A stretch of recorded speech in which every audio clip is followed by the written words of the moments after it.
여기 한국은 일본의 하나부터 열까지 전부 따라한 아류국가라며 아류국가는 절대로 원조를 넘지 못하는 법이라며 큰 소리를 치고 있는 독일 여성이 있습니다.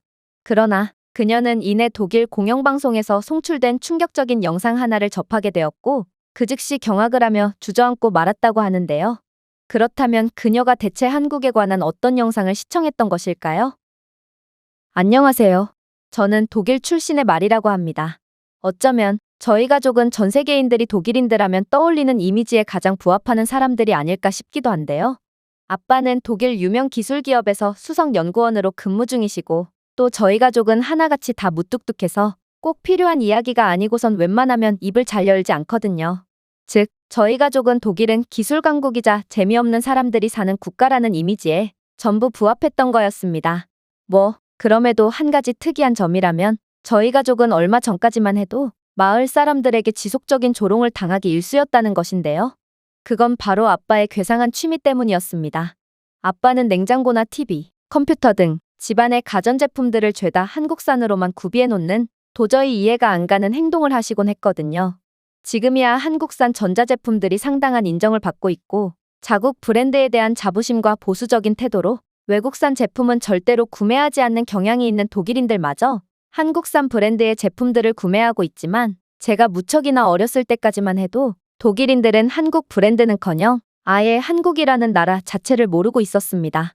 그러니 독일 브랜드가 아닌 이름도 없는 한국 브랜드의 제품들을 구매하는 아빠는 마을 사람들의 손가락질을 받을 수밖에 없던 것이죠. 특히나 저희 마을은 일본계 인구가 유독 많은 곳이었는데요.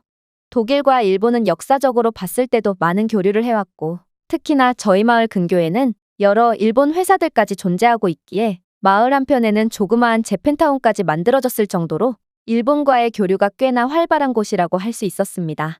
그래서 더더욱 독일인들은 한국 제품은 일본을 따라한 아류작일 뿐이며 가짜는 절대로 원조를 이길 수 없다며 일침까지 가했죠.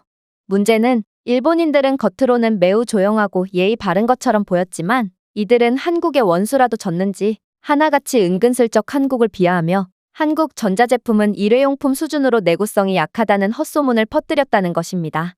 앞서 말씀드렸듯이 아빠는 독일 최고의 기술기업에서 연구원으로 재직 중이셨기에 그런 아빠의 안목을 믿고 한국 제품을 구매하는 몇몇 독일인 주민들이 있었는데 일본인들은 그러한 독일인들에게 은근슬쩍 접근해서 진위를 파악할 수 없는 정보로 현혹시키기 시작했거든요. 이번에 삼성 휴대폰을 구매하셨다고요? 물론 삼성은 좋은 기업이죠. 그러나 삼성 휴대폰은 3개월만 쓰면 고장나는 거 아시나요? 이건 당연한 거죠. 삼성이라는 기업 자체가 일본을 그대로 베껴서 만들어진 기업이거든요. 그러니 한국의 형편없는 기술력으로 만들어진 삼성의 한계는 너무나도 명확한 것이죠. 현대 자동차를 구매하려고 하신다고요? 물론 현대는 좋은 브랜드지만 현대라는 브랜드 자체가 혼다의 짝퉁인 것은 알고 구매하시는 거죠? 물론 현대도 일본의 기술력을 그대로 베낀 짝퉁 기업이기 때문에 현대자동차의 내구성은 종이장과 다름없다고 할 수 있죠.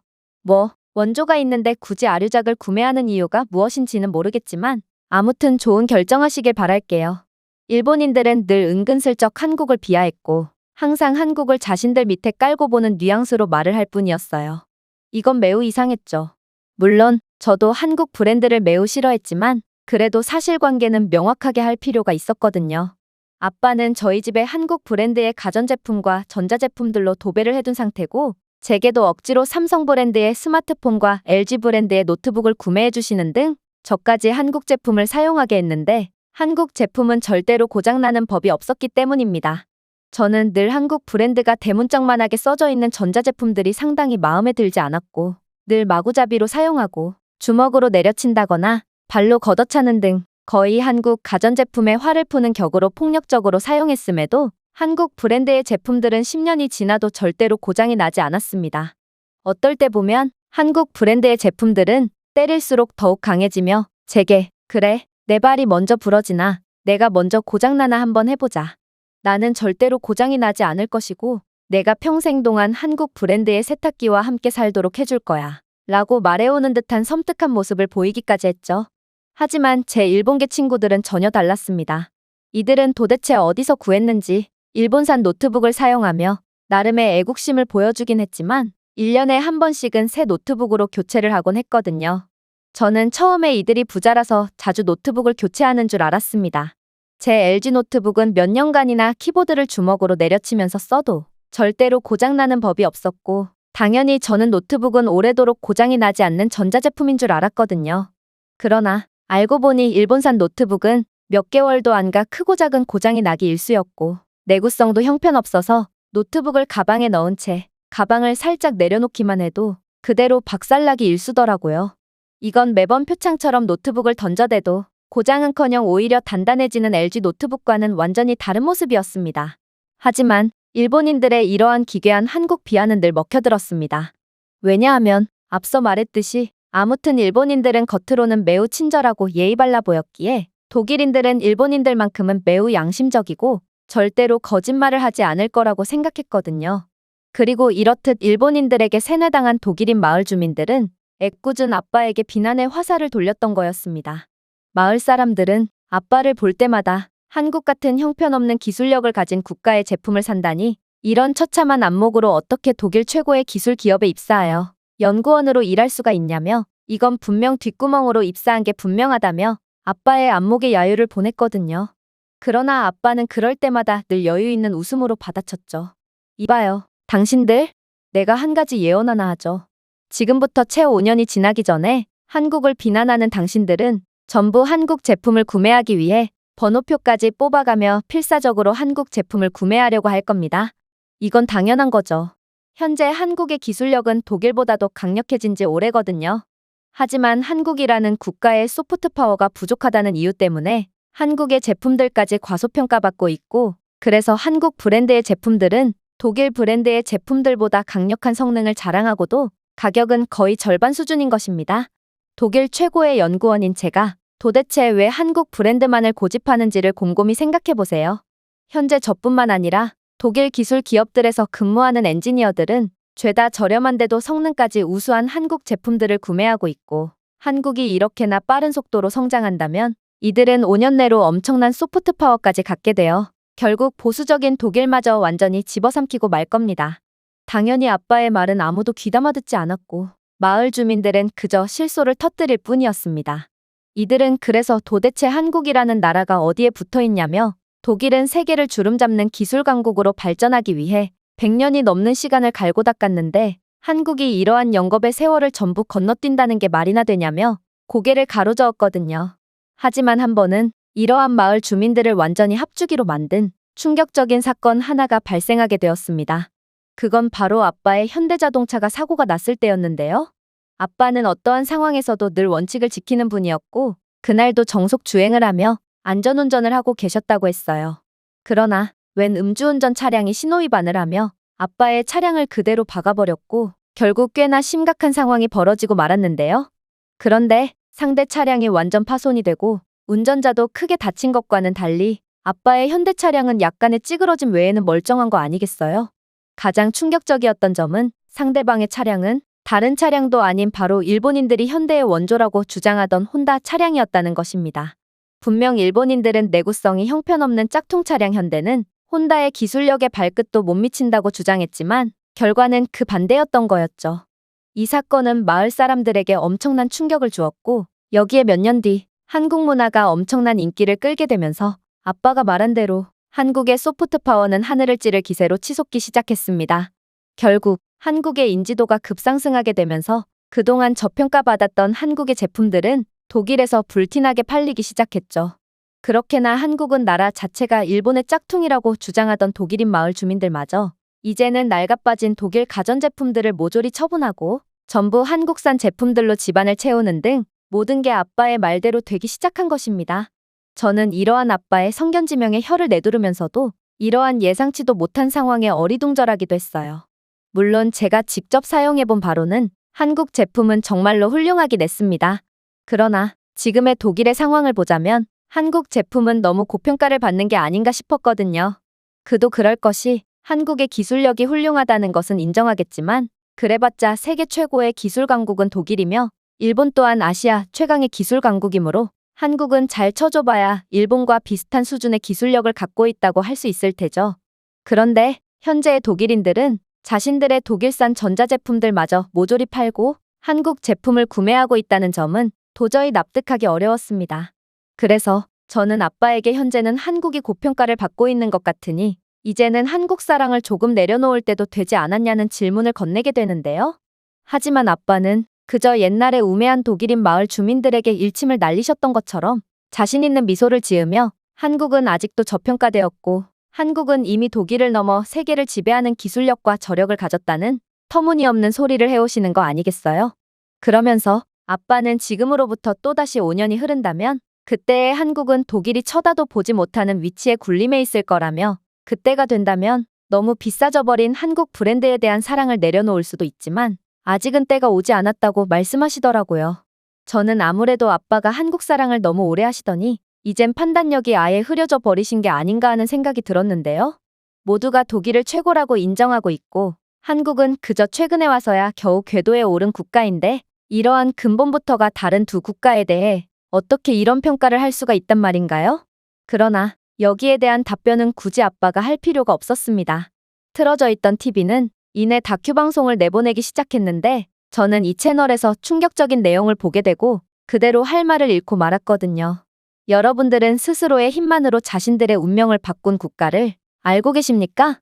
그건 바로 한국입니다. 지구 역사상 피지배 국가가 지배국가를 넘어선 경우는 없었습니다.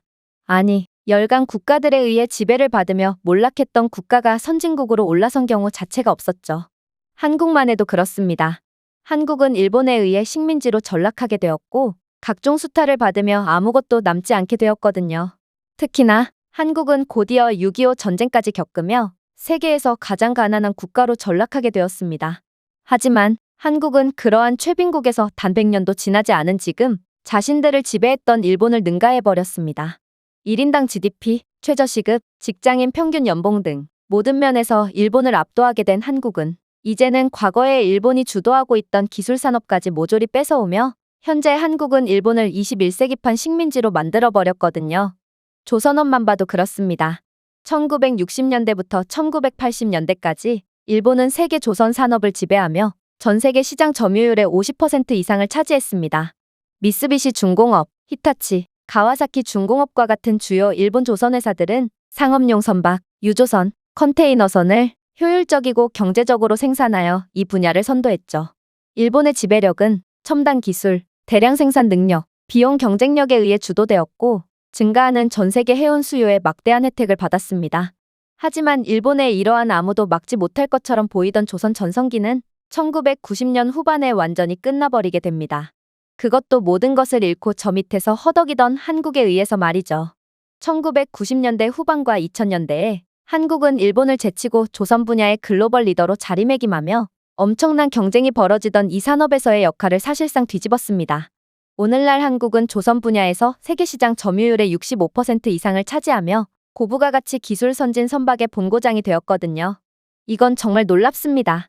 조선 분야에서는 숙련된 노동력이 매우 중요하긴 하지만 그만큼 중요한 게 바로 기술력이거든요. 일본은 확실히 기술력 면에서 독일과 어깨를 나란히 하는 그야말로 세계 최고 수준이었고 한때는 한국과 100년 이상의 기술 격차가 난다고 해도 무방할 정도였죠.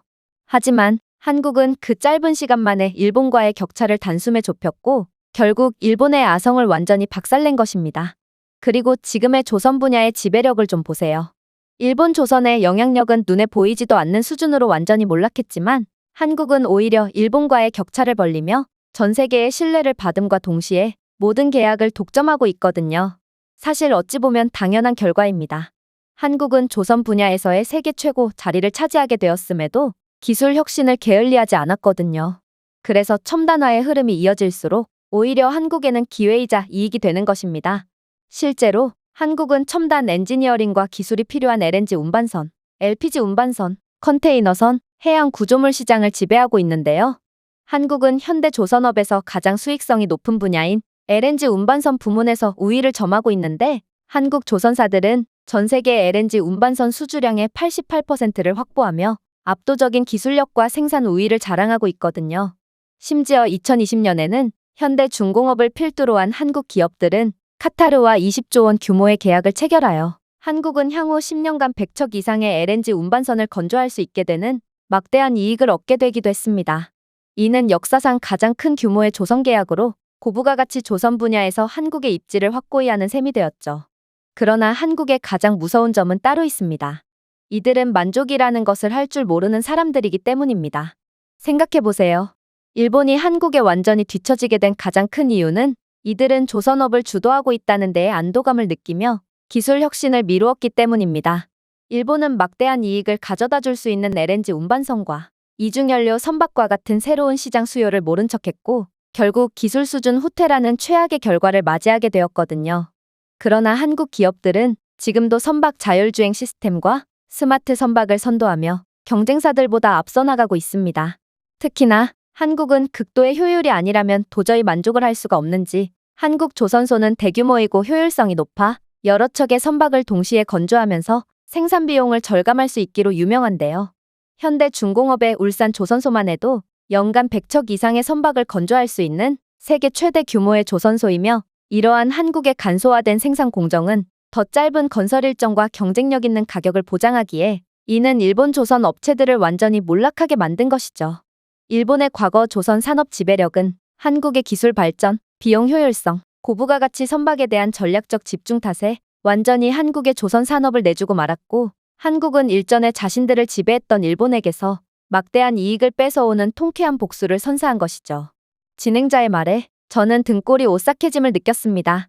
저는 기술 격차란 계속해서 벌어지기만 하는 것이라고 배웠고 한번 후진국은 영원한 후진국일 뿐 이러한 기술 격차 때문에 절대로 선진국으로 발전할 수 없다고 배웠지만 한국은 그러한 일반적인 상식을 완전히 뒤집는 특별한 국가였던 거거든요.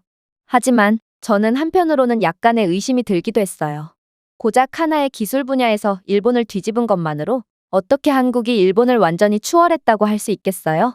그러나 진행자는 이러한 제 의심의 생각을 읽기라도 한 건지 이내 더욱 공포스러운 말을 해오기 시작하더군요. 더 놀라운 건 한국은 이러한 조선 분야를 시작으로 계속해서 일본이 지배하던 산업을 가져오고 있다는 것입니다. 반도체나 가전제품, 전자제품에 대해서는 언급할 필요조차 없습니다. 정작 여러분들만 해도 가정집에는 한국 브랜드의 제품들만 즐비해 있을 뿐 일본 브랜드의 가전제품이나 전자제품을 사용하고 계신 분들은 단 한 명도 없으시잖아요?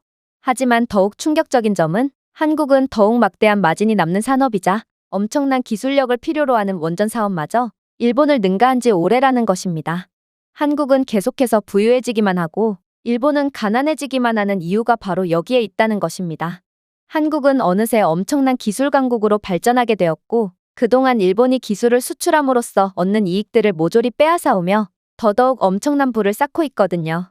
이번에 사우디아라비아의 20조 원 규모의 원전 사업만 봐도 그렇습니다. 이러한 막대한 이익이 달린 사업에 당연히 일본도 뛰어들었거든요. 일본은 원전 강국으로서의 자존심을 지키며 끝도 없이 추락하는 일본의 경제 상황을 막아보고자 만반의 준비를 했죠. 여러분들은 일본이 세계적인 원전 강국이라는 것을 이미 아실 것이고 실제로 이번 사우디 원전 수주 경쟁에서 일본은 엄청난 경쟁자로 부상했습니다. 그러나 한국은 이번에도 엄청난 모습으로 전 세계를 놀래켰죠. 일단 한국은 더 이상 저희가 알고 있던 원전 후진국이 아니었습니다. 한국은 저번 UAE의 바라카 원전에서 성공적인 결과를 냈고 이러한 성과로 인해 전 세계로부터 인정을 받는 원전 선진국으로 거듭나 있었거든요.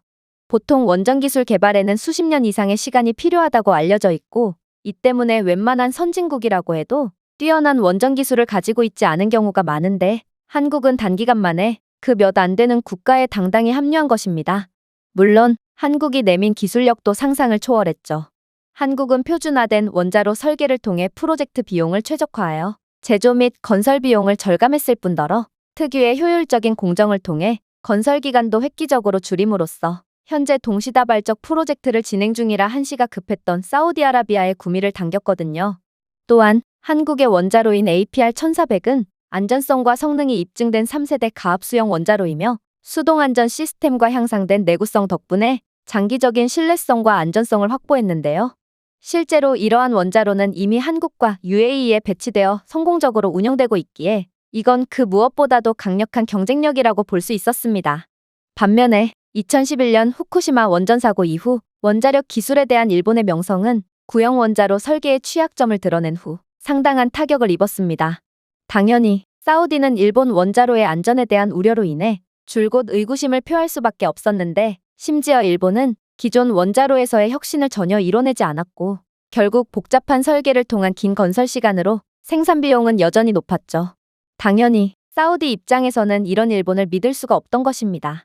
그러나 한국은 이렇듯 일본에 비해 압도적으로 유리한 고지에 서 있었음에도 여전히 탁월한 능력을 어김없이 보여줄 뿐이었습니다. 이들은 천재적인 협상수를 보여주며 그야말로 사우디아라비아를 완전히 구워 삼기 시작했거든요. 사실 사우디에는 심각한 한계가 있었습니다. 그리고 그 한계는 도저히 극복이 불가능할 것처럼 보였기에 사우디는 이번 사업에 20조 원이라는 어마어마한 금액을 내건 거였죠. 생각해보세요. 사우디는 에너지 생산을 위해 풍부한 석유와 가스 매장량에만 의존해온 대표적인 나라입니다. 이 말은 이들은 원자력 발전에 대한 경험이 전혀 없다는 소리였고, 이는 원자로가 생긴다고 해도 사우디는 원자력 시설의 건설, 운영 및 유지 관리 측면에서 상당한 한계를 겪어야 한다는 말이었습니다. 하지만 한국은 이러한 사우디의 한계점을 귀신같이 눈치챘고 아무도 감히 내놓지 못했던 충격적인 해결책을 내놓았습니다. 바로 한국은 사우디 엔지니어, 운영자, 기술자를 대상으로 광범위한 교육 프로그램을 시행하여 장기적으로 공장을 독립적으로 관리할 수 있도록 지원했거든요. 한국은 60년간의 운영 및 유지보수 계약을 체결하여 사우디가 공장의 수명주기 동안 전문 지식을 확보할 수 있도록 최선을 다했거든요. 또한 한국은 원전 기술의 부차적인 부분에 한해 사우디에 이전을 해주는 계약을 했고, 이는 사우디에 있어서 돈보다 더욱 귀중한 제안이었습니다. 자, 여기서 많은 분들이 의문을 제기할 수도 있습니다. 기술 이전을 해주는 것이 어떻게 천재적인 전략이라고 부를 수 있는 거냐고 말이죠. 그러나 한국은 그렇게 만만한 국가가 아닙니다. 이들은 호의를 베풀면서도 막대한 이익을 가져오는 특별한 국가거든요. 일단 한국이 이전해주는 기술은 원자력 개발에 큰 영향을 주지 않는 부분들이고, 또 한국이 이러한 기술 이전과 사우디의 원자로 엔지니어들에게 교육을 해주는 이유는 결국 한국에도 이익으로 작용하거든요. 왜냐하면 한국은 사우디와의 60년간의 운영 및 유지보수 계약을 체결했는데, 만약 사우디가 이러한 유지보수를 혼자서 처리할 수 있을 만한 능력을 갖게 된다면 결국 한국은 이에 대한 비용을 책임질 필요가 없으므로 결과적으로는 막대한 서비스 비용을 아낀 셈이 되거든요. 그러니 한국은 호의를 베푸는 것 같으면서도 막대한 이익을 가져올 수 있는 거죠. 그러나 일본은 어땠을까요? 일본은 애초에 원전 기술력 면에서 한국에 밀리고 있으면서도 이들은 진심으로 이번 경쟁에서 자신들이 우위를 차지하고 있다고 믿었는지 일체 기술 이전 및 무상 유지보수를 거부했는데요. 결국 이러한 시대착오적인 일본의 모습은 사우디의 눈에 좋게 보일 리가 없었고, 일본은 자신들의 조선업이 한국에 의해 집어삼켜졌던 것처럼 완전한 몰락의 길에 초입에 들어선 것 같은 느낌마저 자아냈습니다. 그러나 이러한 일본의 위기를 전 세계가 알고 있음에도 일본은 본인들만 모르고 있죠. 일본의 이러한 어리석을 정도로 꽉 막힌 모습에도 한국은 계속해서 경악을 금치 못할 전략과 기술을 들고 나왔습니다. 한국은 사우디의 혹독한 사막 기후에도 문제없이 가동될 수 있도록 맞춤화 전략을 들고 나왔거든요. 생각해보세요.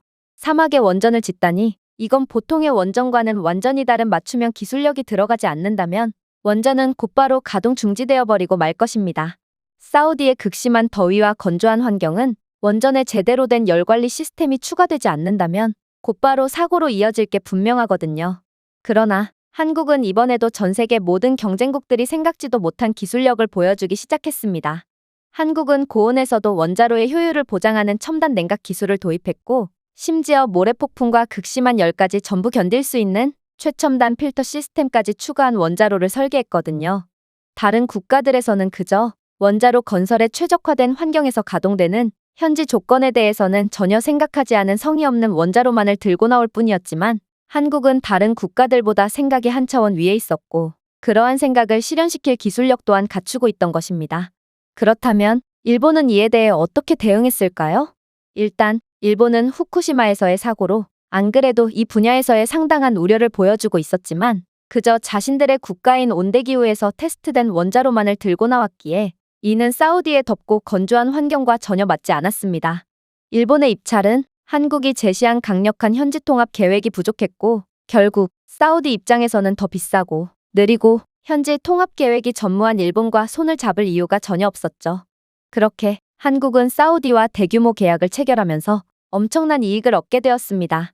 그리고 일본은 이번 입찰 경쟁에서 한심한 모습을 보여준 대가로 계약 성사를 앞두고 있던 다른 원자로 경쟁권에서도 퇴짜를 맞는 등 그야말로 막대한 외화를 벌어오던 원자로 산업을 또다시 한국에 완전히 빼앗길 위기에 처하게 되었죠. 하지만 가장 중요한 점은 독일은 이런 한국과 일본의 상황을 보고 그저 남일 보듯 봐서는 안 된다는 점입니다. 안타깝게도 이번 사우디 원자로 수주 경쟁에는 독일도 참여했고 독일 또한 한국에 완전히 밀리며 막대한 외화를 벌어올 기회를 놓치고 말았거든요. 그리고 한국이 일본을 제치고 새로운 기술 강국으로 부상함에 따라 독일의 산업들도 자연스레 한국에 완전히 집어삼켜지며 막대한 외화를 고스란히 한국의 압도적인 기술력에 의해 빼앗기고 있는 게 현실입니다. 이번 원자로 경쟁만 해도 그렇습니다. 사실 일본이 형편없는 모습을 보여준 건 사실이지만 독일도 일본과 별 다를 바가 없는 한심한 모습을 보여준 건 매한가지거든요. 일단 독일은 상당한 원자력 강국이지만 역시나 오랜 성공으로 인해 혁신은 멈춰버렸고 한국보다 훨씬 높은 비용과 시간, 그리고 현지 맞춤화에 대해서도 완전히 실패한 모습을 보였습니다. 즉, 독일도 그동안 독일 경제를 지탱할 수 있게 했던 기술 경쟁 산업에서 완전히 주도권을 잃을 위기에 처하게 되었다는 것이죠. 사실 독일과 일본 등의 전통적인 선진국들의 경우 한국에 비해 불리한 위치에 있는 것이 사실입니다. 생각해보세요. 한국은 핵무기를 만들어 본 적이 없고 국제 비핵화 정책에 적극적으로 협조하고 있는 매우 착한 국가입니다. 하지만 일본과 독일은 제2차 세계대전 당시 핵무기 경쟁에 참여한 이력이 있으며 자국의 이익을 위해 다른 국가를 무단 점거하고 착취한 악독한 역사가 있습니다. 즉, 이들은 이러한 원자로를 통해 추후에도 전쟁 범죄나 다른 국가를 착취하는 등의 국제범죄에 가담할 가능성을 배제할 수 없고 사우디 입장에서는 이러한 지저분한 역사를 갖고 있는 국가들보다는 착한 국가라는 이미지를 갖고 있는 한국과 손을 잡는 편이 대외적인 이미지 면에서도 훨씬 낫다는 말이죠. 심지어 한국은 무슨 일이 있어도 반드시 계약 조건을 이행하기로 유명한 성실한 국가입니다. 한국은 계약 일정을 미루는 법이 없으며 오히려 계약보다 빨리 원전을 지어주는 불가사의한 국가죠. 반면에 독일과 일본은 어떤가요? 일본은 정직의 이미지와는 달리 실상은 평균 75%의 지연율을 보이지만 독일은 지연율 100%에 그야말로 약속을 밥 먹듯이 어기는 국가입니다. 이러한 막대한 부정적인 이미지가 있음에도 기존의 선진국들은 한국과 같은 혁신의 정신을 보여주지 못했고 결국 모든 기술 산업에서 한국에 완전히 뒤처지게 되는 전례 없는 위기의 상황을 맞이하게 된 것이죠. 이대로라면 일본이 한국의 21세기판 식민지로 전락해버렸듯 독일 또한 한국에 의해 지배당하고 말 것이고 나중에는 한국의 기술 경쟁에서 밀리는 것도 모자라 아예 독일은 한국의 기술을 수입까지 하게 되는 자존심 상하는 경험까지 하게 될 것입니다. 저는 진행자의 말을 듣고 경악을 할 수밖에 없었습니다. 한국이 이렇게나 뛰어난 국가였다니, 그리고 이미 독일로부터 기술 강국이라는 타이틀을 진작에 뺏어간 상태고 계속해서 독일의 파이를 야금야금 갉아먹고 있었다니 저는 도대체 이 나라의 정체는 뭘까 싶어 할 말을 잃고 말았죠.